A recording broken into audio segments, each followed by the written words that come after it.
महबूबा मुफ्ती ने मौजूदा सरकार की नीतियों पर उठाए सवाल। जम्मू कश्मीर के लोगों के अधिकार छीनने का लगाया आरोप। लंबित भर्तियों को रद्द करने के फैसले का भी किया विरोध।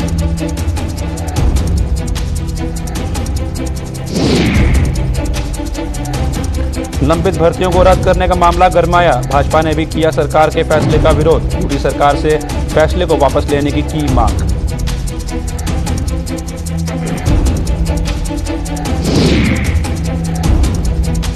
प्रदेश भाजपा ने किया परिसीमन आयोग के ड्राफ्ट का स्वागत। कहा, जम्मू संभाग के साथ परिसीमन आयोग ने किया न्याय।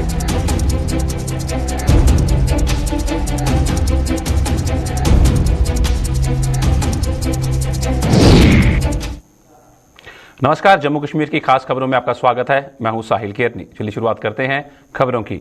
श्रीनगर में आज पीडीपी की पॉलिटिकल अफेयर्स कमेटी की बैठक हुई। पीडीपी की अध्यक्षा महबूबा मुफ्ती के आवास पर हुई इस बैठक में महबूबा मुफ्ती सहित पॉलिटिकल अफेयर कमेटी के तमाम सदस्यों ने भाग लिया। बैठक में परिसीमन आयोग द्वारा की गई हदबंदी की सिफारिशों के साथ साथ जम्मू कश्मीर के मौजूदा हालात को लेकर भी चर्चा की गई। बैठक के बाद मीडिया को संबोधित करते हुए पूर्व मुख्यमंत्री व पीडीपी की अध्यक्षा महबूबा मुफ्ती ने मौजूदा सरकार पर जमकर वार किए। उन्होंने मौजूदा सरकार पर जम्मू कश्मीर के लोगों के अधिकार छीनने का आरोप लगाया। यही नहीं, पूर्व मुख्यमंत्री ने हाल में सरकार पर द्वारा 31 अक्टूबर 2019 से पहले की लंबित भर्तियों को रद्द करने के फैसले का कड़ा विरोध किया। उन्होंने कहा कि एक साजिश के चलते इन भर्तियों को रद्द किया गया है। हमने जम्मू कश्मीर की सिचुएशन को डिस्कस किया, जो हालात हैं, जो मामलात हैं, उनको डिस्कस किया। और चूंकि आप जानते हैं कि 2019 5 अगस्त के बाद दिन ब दिन जो जम्मू कश्मीर के हालात बिगड़ रहे हैं, बिगाड़े भी जा रहे हैं। मुश्किलात बहुत ज़्यादा है, लोगों को डिसएम्पावरमेंट जितना भी रोज़ ब रोज़ कोशिश की जाती है जम्मू कश्मीर के लोगों की जो उनके हकूक़ हैं, जो हमारे हिंदुस्तान के आईन ने गारंटीज़ दी हैं, उनको मसक किया जाता है। और अभी जो डिलिमिटेशन कमीशन की रिपोर्ट आई, ये भी उसी का एक हिस्सा है। This is nothing new. इसमें भी कोशिश की गई है कि किस तरह जम्मू कश्मीर के लोगों को ज़्यादा से ज़्यादा कमज़ोर किया जाए। अगर आप देखेंगे 2019 के बाद जिस तरह से इन्होंने यहाँ के लोगों को इकोनॉमिकली, पॉलिटिकली और सोशली हर हिसाब से कोशिश की जा रही है कि अटैक किया जाता है। पहले ही हमारे जो रियासत के उसके टुकड़े कर दिए गए, उस तरह से उसको डिसएम्पावर किया गया। उसके बाद जो हमारे राइट्स थे, जो हमारे हुकूक थे, जो हमारे पावर्स थे, उनको ख़त्म किया गया। सरकार में नौकरियां देने के बजाय उनको निकाला जाता है। और हाल ही में आपने देखा भी कि एक ऑर्डर भी पास हुआ कि 2019 से पहले जितनी भी पोस्टें रेफर की गई थी पब्लिक सर्विस कमीशन को, एसएसआरबी को, वो विड्रॉ की गई। उसका मकसद ये है कि पहले 2019 से पहले जितने लोगों ने अप्लाई किया था वो सिर्फ जम्मू कश्मीर के बाशिंदे थे। और अब जब आप उसको दोबारा रेफर करेंगे तो नेचुरल सी बात है, उसमें बाहर के लोग, पूरे मुल्क के लोग अप्लाई करेंगे और नतीजा ये होगा कि हमारे जम्मू कश्मीर के जो जवान है वो सफ़र करेंगे। हमारे यहाँ जो हॉर्टिकल्चर है वो हमारी रीढ़ की हड्डी है। उसमें भी ईरानी एप्पल को जो लाया गया, उसको इंट्रोड्यूस किया गया, उससे भी नुकसान हो गया। हमारी जो रिसोर्सेज है उनको किस तरह बाहर से लोग आ रहे हैं, हरियाणा से आ रहे हैं, पंजाब से आ रहे हैं, यूपी से आ रहे हैं, वो बड़े बड़े ठेके लेके जा रहे हैं, चाहे वो जम्मू है चाहे कश्मीर है, और यहाँ के लोगों को डिसएम्पावर किया जाता है। और अभी आपने हाल ही में देखा है कि कितने दिनों से जम्मू में बॉर्डर बटालियन के लड़के लड़कियां वहाँ प्रोटेस्ट कर रहे हैं, विमेन बटालियन के लिए प्रोटेस्ट कर रहे हैं, मगर किसी के कान पे जू नहीं रेंगती। एक तरफ जहां कुछ जगहों पर भाजपा द्वारा परिसीमन आयोग की सिफारिशों का कड़ा विरोध किया जा रहा है, वहीं आज प्रदेश भाजपा ने परिसीमन आयोग की सिफारिशों का समर्थन किया। इस संबंध में जम्मू में आयोजित एक प्रेस कॉन्फ्रेंस को संबोधित करते हुए पार्टी के प्रवक्ता सुनील सेठी ने कहा कि प्रदेश भाजपा परिसीमन आयोग के ड्राफ्ट का स्वागत करती है। उन्होंने कहा कि इस रिपोर्ट में जम्मू संभाग के लोगों के साथ न्याय किया गया है। सुनील सेठी ने कहा कि इससे जम्मू में विकास का नया दौर शुरू होगा। उन्होंने कहा कि परिसीमन आयोग ने जिन इलाकों को विधानसभा क्षेत्र बनाने की सिफारिश की वो विकास के हवाले से पिछड़ेपन का शिकार हैं। उन्होंने कहा कि जिन क्षेत्र के लोगों के साथ अन्याय हुआ है, भाजपा उनकी बात परिसीमन आयोग के समक्ष रखेगी। डिलिमिटेशन कमीशन की रिपोर्ट जो आई है, ड्राफ्ट रिपोर्ट जो आई है, उसमें लोगों के साथ, खासकर जम्मू खित्ते के लोगों के साथ इंसाफ हुआ है। Bharatiya Janata party delimitation commission report का स्वागत करती है। जो डिलिमिटेशन कमीशन की रिपोर्ट आई है, इससे लोगों में विकास जो है बढ़ाने में मदद मिलेगी। जो नई कॉन्स्टिट्यूएंसीज जो कार्व आउट हुई हैं, वो उस इलाके के लोग जो कि पिछड़े हुए इलाके थे, जहां पे डेवलपमेंट के काम जो है वो रुकावट के साथ जाते थे, अब वो काम जो है वो जल्दी के साथ होंगे। नई कॉन्स्टिट्यूएंसीज जो कार्व आउट हुई हैं, जैसे पाडर की कॉन्स्टिट्यूएंसी होगी, ये वो इलाके हैं जो फार फ्लंग एरियाज हैं, जहां पे विकास की दर पहुंचने की जो है वो काफी कम थी। इसी तरह जम्मू जिला में जो कॉन्स्टिट्यूएंसीज नई जो रीड्राफ्ट हुई हैं, उससे भी हम व्यापक तौर पे उसका स्वागत करते हैं कि क्योंकि जम्मू महानगर में अब 3 की जगह 5 कॉन्स्टिट्यूएंसीज होंगी। कुछ इलाके, कुछ खित्ते, कुछ हिस्से ऐसे जरूर हैं कि जहां पे लोगों को तकलीफ है, लोगों की आवाज है कि इस रिव्यू करना चाहिए डिलिमिटेशन कमीशन की रिपोर्ट को। उसके बारे में हमारे को फीडबैक जो है वो पब्लिक से भी आया है, हमारे को फीडबैक जो है अपने पॉलिटिकल लीडर से भी आया है, और हम मीडिया के बारे में भी सजग हैं। मीडिया में भी जो रिपोर्ट्स आती है, तो जहां पे जरूरत है डिलिमिटेशन कमीशन को रिव्यू करने की, भारतीय जनता पार्टी उसके बारे में जो है वो जरूर बात करेगी। हमारे 2 एसोसिएट मेंबर्स डिलिमिटेशन कमीशन में हैं, वो इसके बारे में रिप्रेजेंट करेंगे। जहां पे लगता ये है कि कंपैटिबिलिटी की प्रॉब्लम है, यहाँ पे लगता ये है, लोगों में ये भावना गई है कि शायद डिलिमिटेशन कमीशन रिपोर्ट को जो है उनके हक के बारे में जो है वो ज्यादा सोचना चाहिए, उसके बारे में वहां पे परिसीमन आयोग के ड्राफ्ट को लेकर पीएमओ में राज्य मंत्री डॉक्टर जितेंद्र सिंह ने कहा कि परिसीमन आयोग के इस ड्राफ्ट को अभी कई चरणों से गुजरना है। उन्होंने कहा कि परिसीमन आयोग के ड्राफ्ट को लेकर उनकी पार्टी नेताओं, कार्यकर्ताओं के साथ साथ लोगों से चर्चा कर रही है और लोगों की राय को परिसीमन आयोग के समक्ष रखा जाएगा। डिलिमिटेशन का अभी एक इनिशियल ड्राफ्ट आया है, अभी वो कुछ चरणों से गुजरना है। अभी उसको मात्र एसोसिएट मेंबर्स के साथ शेयर किया गया है। हम अपने कार्यकर्ताओं से, नेताओं से, प्रतिनिधियों से इनपुट्स प्राप्त कर रहे हैं और उनको डिलिमिटेशन कमीशन के आगे रख दिया जाएगा। जो भी जहां से भी जो चिंताएं व्यक्त होती हैं, फिर डिलिमिटेशन का अपना विवेक है, उनकी अपनी डिस्क्रिप्शन है, उनके भी कुछ अपने मापदंड हैं, लेकिन इसकी फाइनल रिपोर्ट बनने में अभी समय लगेगा। इसके उपरांत ये पब्लिक डोमेन में भी जो ड्राफ्ट होगा वो लाया जाएगा। जम्मू कश्मीर यूटी सरकार के 31 अक्टूबर 2019 से पहले की लंबित भर्तियों को रद्द करने के फैसले का प्रदेश भाजपा ने भी कड़ा विरोध किया है। भाजपा के मुताबिक ये अभ्यर्थियों के साथ अन्याय किया जा रहा है। इस संबंध में जम्मू में भाजपा द्वारा एक प्रेस कॉन्फ्रेंस का आयोजन किया गया, जिसमें भाजपा के प्रदेश प्रवक्ता अभिनव शर्मा ने सरकार के इस फैसले को आड़े हाथों लेते हुए कहा कि सरकार के इस फैसले से अभ्यर्थियों के साथ अन्याय होगा।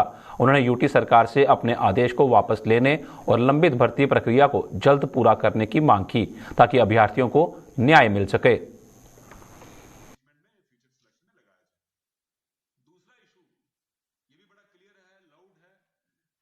जम्मू कश्मीर के यूथ को, पर्टिकुलरली बॉर्डर बटालियन के यूथ को, और जो ग्रेजुएट्स, पोस्ट ग्रेजुएट्स जो एस्पिरेंट थे, selection process initiated by JNK SSRB and Jammu Kashmir public service commission, जो पोस्टें जो 31 अक्टूबर 2019 से पहले एडवर्टाइज हुई थी, तो जो GAD का सर्कुलर उन पोस्टों को विड्रॉ करने की बात कर रहा है।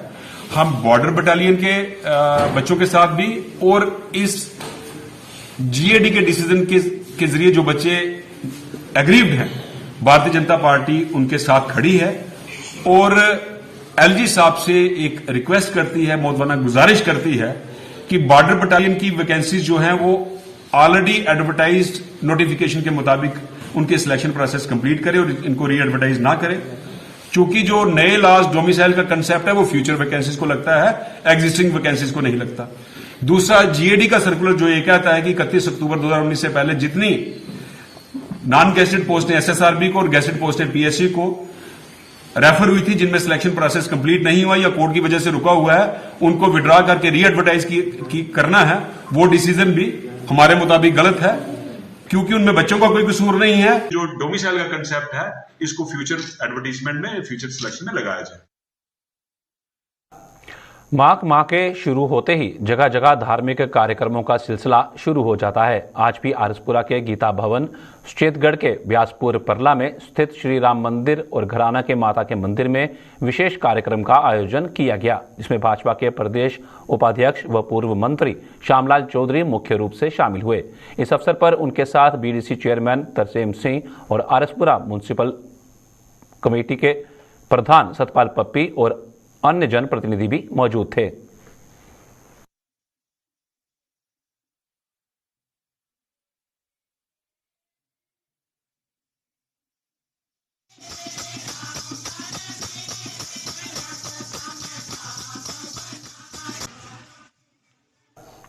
मॉर्निंग वॉकर्स एसोसिएशन डिग्याना द्वारा श्रद्धांजलि कार्यक्रम का आयोजन किया गया, जिसमें भाजपा के प्रदेश उपाध्यक्ष व पूर्व मंत्री श्यामलाल चौधरी, कांग्रेस के पार्षद द्वारका चौधरी सहित मॉर्निंग वॉकर्स एसोसिएशन के सदस्यों ने भाजपा नेता स्वर्गीय जुगल किशोर गुप्ता को अपनी श्रद्धा के सुमन अर्पित किए। इस अवसर पर पूर्व मंत्री श्यामलाल चौधरी और पार्षद द्वारका चौधरी ने उनके योगदान को याद करते हुए कहा कि दिवंगत नेता ने डिग्याना के विकास और यहाँ के आपसी भाईचारे को मजबूत करने में अहम भूमिका निभाई है।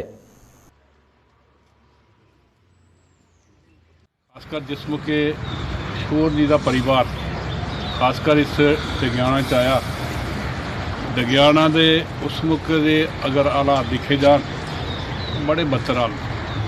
उस मौके इस डिग्याना च आके अपने संगठन के बारे जी रचना की और खासकर इतने समाज सेवक संघ की शाखा लगान और लोगों के विच रह के ऐसे माहौल की क्रिएट किया जिहदे अज लोग बड़े शांतिपूर्वक रहे। उहदे विच जिन्हां भी योगदान है किशोर जी दे साथी ने शिवाज जी और बाकी भी काफ़ी टीम जिहदे साढ़े एंटी राज रानी जी चले गए, उनका भी बड़ा योगदान है। इस डिग्याना जो भी कदे कोई भी ऐसी वारदात होती थी, सब तो पहले अगे बढ़ के ये काम करते रहे और डिग्याना दे विच अमन शांति लियाउण लई सारे लोगों का आपसी भाईचारा बनाने लई बड़ा अच्छा काम किया। किशोर जी एक नेता है और बड़े अच्छे सोशल वर्कर है। मैंने हमेशा डेवलपमेंट की गल करते हैं, चाहे वो पार्क की चाहे वो बाकी अपने इलाके की भी है। हमेशा जदों भी मिगी इन्हें मिलना, इन्हें कोई ना कोई गल जरूर करनी कि इतने फलानी चीज़ की जरूरत है। जिस वेले ऐसे काफ़ी शुरू किया और इन्हें काफ़ी बारी और फिर काम भी हो। जॉब पॉलिसी बनाने की मांग को लेकर Jammu Kashmir vocational trainer welfare association ने जम्मू में प्रदर्शन किया और अपनी मांगों के समर्थन में नारेबाजी की। इन लोगों का आरोप था कि वे बड़ी ईमानदारी के साथ अपने फर्ज को निभा रहे हैं, लेकिन सरकार ने अभी तक उनके लिए जॉब पॉलिसी नहीं बनाई है, जिससे उन्हें अपने परिवार के भविष्य की चिंता सता रही है। उन्होंने उपराज्यपाल से वोकेशनल ट्रेनर के लिए जल्द जॉब पॉलिसी बनाने की मांग की।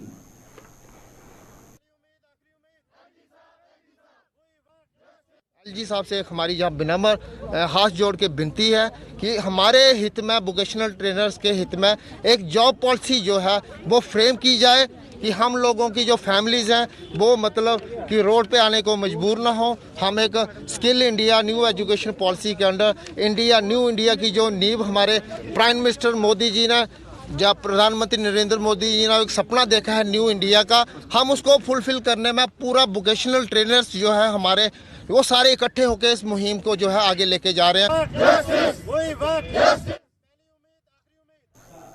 अरनिया के सीमावर्ती गांव चन्नना के एक शिष्टमंडल ने भाजपा नेता व पूर्व विधायक अश्विनी शर्मा से मुलाकात की और उन्हें बिजली की समस्याओं से अवगत करवाया। इस दौरान पूर्व विधायक ने उनकी समस्या का जल्द समाधान करने का आश्वासन दिया।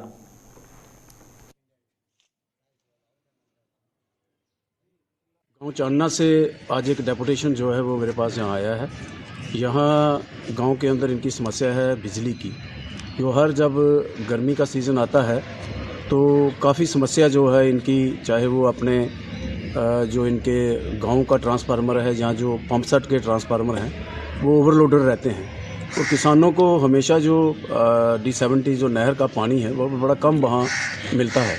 तो एक ही सोर्स जो है वो अपने पंप सेट जो लोगों ने लगाए हैं, तो ये पिछले साल भी एक बहुत बड़ी समस्या बनी थी। तो आज ये मेरे पास आए हैं कि जो ट्रांसफार्मर है उसके आर्गूमेंट उसको किया जाए। तो हमारी कोशिश है कि जल्द से जल्द ये ट्रांसफार्मर जो 100 kVA का वहाँ लगा है उसको आर्गूमेंट करके 250 kVA का वहाँ 250 kVA का ट्रांसफार्मर लगाया जाए।